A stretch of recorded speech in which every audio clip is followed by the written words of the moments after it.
जो लोग comfort zone में रहते हैं वो पैसे को बस देख सकते हैं, छू नहीं सकते। मैं इसके लायक नहीं हूँ, ये सोच ही सबसे बड़ी रोग है। पैसा तो हाथ का मैल है, ज़्यादा होगा तो परेशानियाँ ही बढ़ेंगी। पैसे वाले लोग सेल्फिश होते हैं। पैसे के पीछे मत भागो बेटे, थोड़ा इज्जत से जियो। पैसा जरूरी नहीं होता बेटा, संस्कार जरूरी होते हैं। जब सोच बदलती है, पैसा खुद दरवाजा खटखटाता है। आप होटल में 3000 रुपये का खाना खाते हो ताकि इंस्टाग्राम पर आप अच्छा फोटो डाल सको। दोस्तों, कभी सोचा है कि पैसा आता है लेकिन टिकता क्यों नहीं? कमाते भी हैं फिर भी महीने के आखिर में खाली क्यों रह जाते हैं? क्यों ऐसा होता है कि कोई कम पैसे में भी सेविंग कर लेता है और कोई लाखों में कमाकर भी कर्ज में ही डूबा रहता है? इसका जवाब बाहर नहीं, आपके अवचेतन मन यानी सबकॉन्शियस माइंड के अंदर छुपा हुआ है। और आज हम जानेंगे वो 6 ब्लॉकेजेस जो पैसा आने से, पैसा टिकने से और पैसा बढ़ने से आपको रोक रहे हैं, बिल्कुल चुपचाप, बिना आपको खबर हुए। दोस्तों, ये है मनी माइंडसेट मास्टरी सीरीज का दूसरा वीडियो। पिछले वीडियो में आपने सीखा था, क्या सीखा था याद है आपको? फाइनेंशियल ग्रोथ की 7 स्टेजेस सीखी थी आपने। आप शायद 3री-4थी स्टेज पे होंगे और ये जाना था कि आप अभी किस लेवल पे हैं।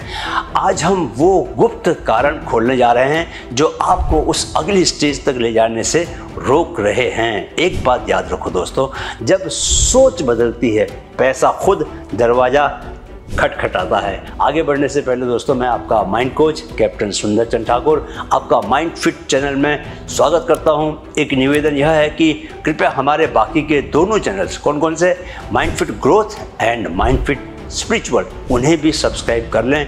तीनों चैनल्स मिलकर आपकी होलिस्टिक ग्रोथ को सुनिश्चित करेंगे।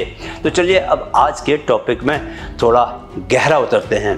6 मनी ब्लॉकेजेस जो हमें पैसों से दूर रखते हैं। Blockage number 1, negative beliefs about money. पैसे को गलत मानने की गहराई से जुड़ी सोच। दोस्तों, बचपन में जब कोई बच्चा पैसे के लिए जिद करता है तो हम कहते हैं क्या कहते हैं?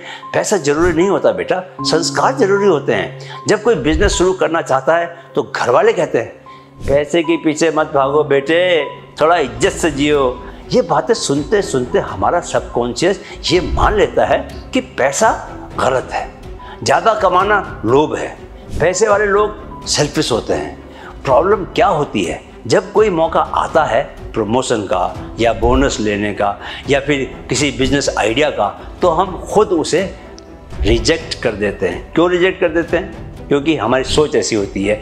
जैसे मेरे एक दोस्त थे, काफ़ी समझदार, काफ़ी मेहनती थे, लेकिन जब भी अच्छी कमाई की बात होती तो बताऊँ क्या कहते हैं? पैसा तो हाथ का मैल है। ये बड़ी अच्छी बात कही है। ज़्यादा होगा तो परेशानियाँ ही बढ़ेंगी। रिजल्ट क्या हुआ इसका? हमेशा स्ट्रगल ही करते रहे, खुद को उन्होंने छोटे काम तक सीमित रखा। साइंस की इनसाइट क्या कहती है दोस्तों? Behavioural psychologist doctor John Demartini कहते हैं, your financial reality will always match your dominant unconscious beliefs about money. जिसने सोचा पैसा बुरा है वो कभी अमीर हो ही नहीं सकता।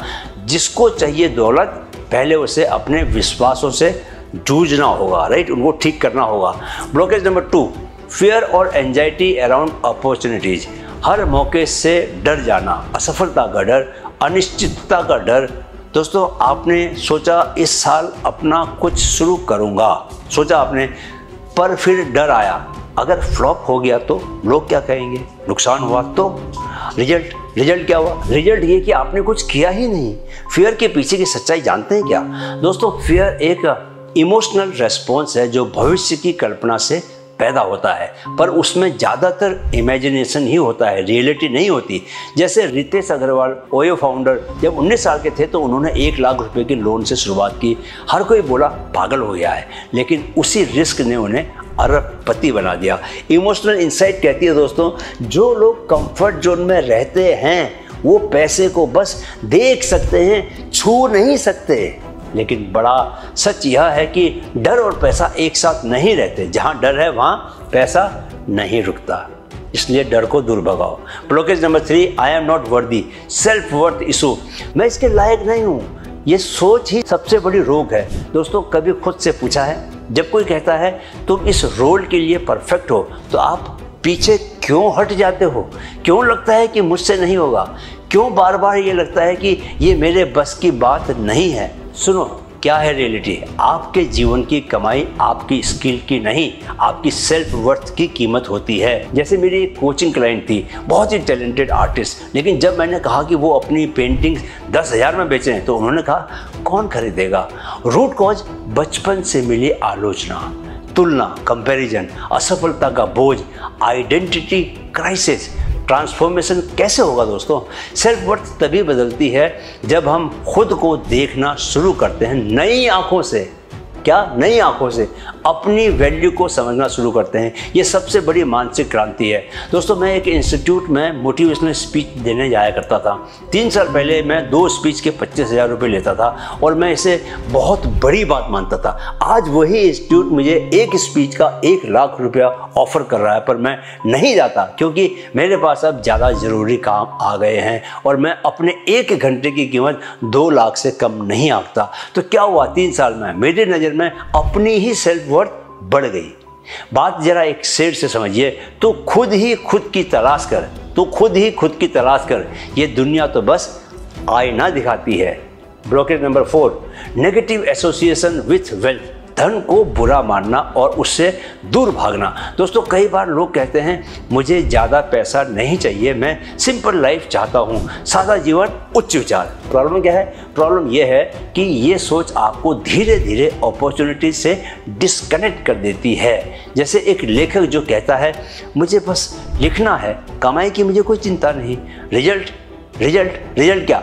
10 साल बाद भी आर्थिक रूप से वो स्ट्रगल ही कर रहा होता है क्योंकि उसने वेल्थ को कभी वेलकम किया ही नहीं। स्वयं एक लेखक होने के नाते मैं ऐसे दर्जनों लेखकों को जानता हूँ दोस्तों, पर्सनली जानता हूँ। तो इसमें साइकोलॉजिकल इंसाइट क्या है? वेल्थ को अगर आप सेल्फिशनेस या लोभ से जोड़ते हो तो आपका दिमाग कभी उसे अपनाने की कोशिश ही नहीं करेगा। Wealth is not evil, it's a tool to amplify who you already are. तो नई थॉट, न्यू थॉट क्या है? मेरा अपना थॉट भी यही है दोस्तों कि पैसा मेरा लक्ष्य नहीं है, लेकिन मैं उसे अपनाता हूँ ताकि मैं और लोगों की सेवा कर सकूँ, दूसरों की सर्विस में काम आ सकूँ। Right? Blockage 5, ego and lack of self control. Ego कहता है मुझे ज़रूरत नहीं और सेल्फ कंट्रोल कहता है बस खरीद लो। दोस्तों, आप EMI पर गाड़ी लेते हो ताकि लोग कहें वाओ। आप होटल में 3,000 रुपये का खाना खाते हो ताकि इंस्टाग्राम पर आप अच्छा फोटो डाल सको, पर अंदर से आप डरे हुए हो। ईगो क्या करता है? मदद नहीं लेने देता, फीडबैक सुनने नहीं देता, दूसरे को अमीर देखकर जलन करवाता है ना ईगो, कराता है ना। सेल्फ कंट्रोल क्या करता है? खर्चे बिगाड़ता है, इमोशन से परचेज करवाता है, प्लानिंग को ड्रॉप कर देता है। जैसे प्रमोशन मिला, पहली सैलरी में आईफोन ले लिया, पर घर वालों का मेडिकल बिल चुकाने के लिए लोन लेना पड़ा। बिना सेल्फ कंट्रोल के कमाया गया पैसा दोस्तों बालू की मुट्ठी जैसा होता है। रेत गिरती है ना, फिसलता चला जाता है, सारा बालू जो है फिसलता चला जाता है। आप पूछोगे कि सोल्यूशन क्या है? तो सोल्यूशन है इमोशनल अवेयरनेस नंबर 1, नंबर 2 आपको बजटिंग डिसिप्लिन करना है, बजटिंग डिसिप्लिन। तीसरा है डिलेड ग्रेटिफिकेशन। इन तीनों को अपने जीवन में लाओ, अपनी सोच में लाओ, यही इसका सोल्यूशन है। Right? Blockage number 6, bad money habits and Parkinson's law.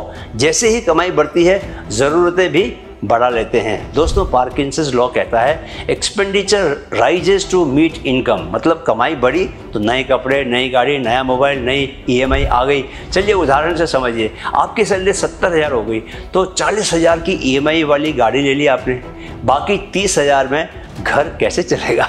अब जरा ट्रैप को पहचानने की कोशिश करो। जो चीज़ें पहले चाहिए नहीं थी, क्या? जो चीज़ें पहले नहीं चाहिए थी अब आपको ज़रूरी लगने लगती है। लाइफ अपग्रेड होती है, फाइनेंशियल हेल्थ नीचे गिर जाती है। इसका लॉन्ग टर्म इफेक्ट क्या होता है? लॉन्ग टर्म इफेक्ट यह है कि रिटायरमेंट फंड नहीं बन पाता आपका, इमरजेंसी कॉर्पस नहीं बन पाता आपका, इन्वेस्टमेंट्स आपके नहीं हो पाते और फिर पैसे की रेस कभी खत्म ही नहीं होती। बैड हैबिट्स क्वाइटली किल बिग ड्रीम्स। कंक्लूजन क्या है दोस्तों इसका? निष्कर्ष यह है कि अगर आप पैसे के इन ब्लॉकेजेस को पहचान गए तो मान लीजिए आपने आधी लड़ाई तो वैसे ही जीत ली।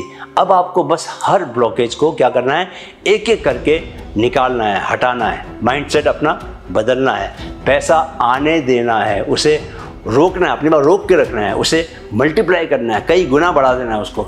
एक बात याद रखो दोस्तों कि पैसे को साधन समझो, लक्ष्य मत समझो, गोल मत समझो, और फिर वो खुद आपके पास अपने आप आने लगेगा। राइट। अगले वीडियो में हम जानेंगे बिलियनेयर माइंडसेट क्या होता है, आखिर वे लोग दुनिया को कैसे देखते हैं जो शून्य से शुरू होकर अरबों तक पहुंचते हैं। क्या उनकी सोच में कुछ खास होता है? क्या आप भी उस सोच को सीख सकते हैं? बिल्कुल, और हम सीखेंगे अगले वीडियो में माइंडफिट की इस स्पेशल सीरीज में। वीडियो देखने के लिए बहुत बहुत आभार। मेरे साथ दोहराएं, मन में है तो मुमकिन है, मन में है तो मुमकिन है। Keep learning, keep growing with Mindfit. नमस्कार।